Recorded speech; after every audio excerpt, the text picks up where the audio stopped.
first from Great Britain, Anna Hemmings.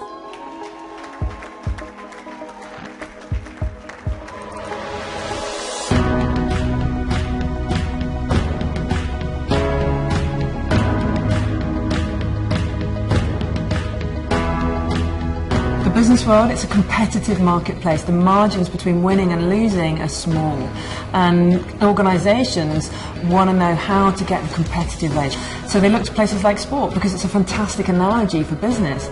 I'm a world champion in marathon kayak racing, which is over 22 miles, and won races by just this much. The margins in my world are small as well, and they want to know, how do you get that competitive edge that allows you to win a 2.5-hour race by this much? What's that winning mindset, and how do you develop it?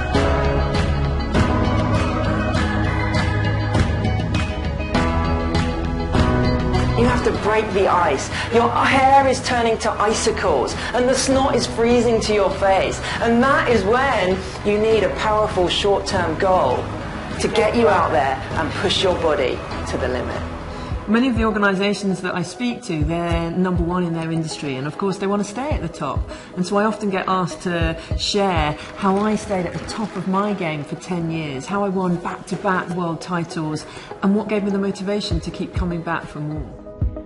And this hit me like a train. I was wrecked, rendered in a near permanent state of exhaustion, devoid of all energy.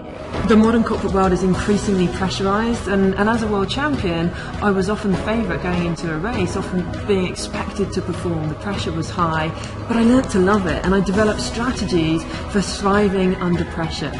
And those strategies are hugely relevant in the business world. Control the controllables. My sports psychologist always used to say that to me, and it reminded me that I couldn't control what those other people were thinking. I couldn't control what they were saying. I couldn't control what they were expecting. Every day he was there giving me feedback on how I could get better. How often do you get feedback? How often do you give feedback? Do you wait for an annual performance review to give feedback? In the world of sport, it's called the food of champions. And we need to be giving it regularly and receiving it regularly, because that is how we learn and improve. It's very, very important to me in our organisation that we get leadership training across our senior management team. And to hear it from someone who has been through those highs and lows and can bring practical experience to bear and real tips and tricks, it just brings it all to life. It's been absolutely fantastic.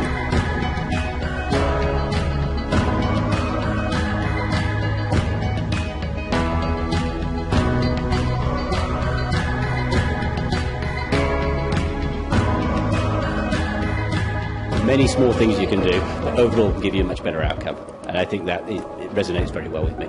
I'm passionate about helping others overcome the challenges that they face and getting the best out of themselves, and everybody can take away at least a couple of messages from my story that will enhance their performance, and that is hugely rewarding for me.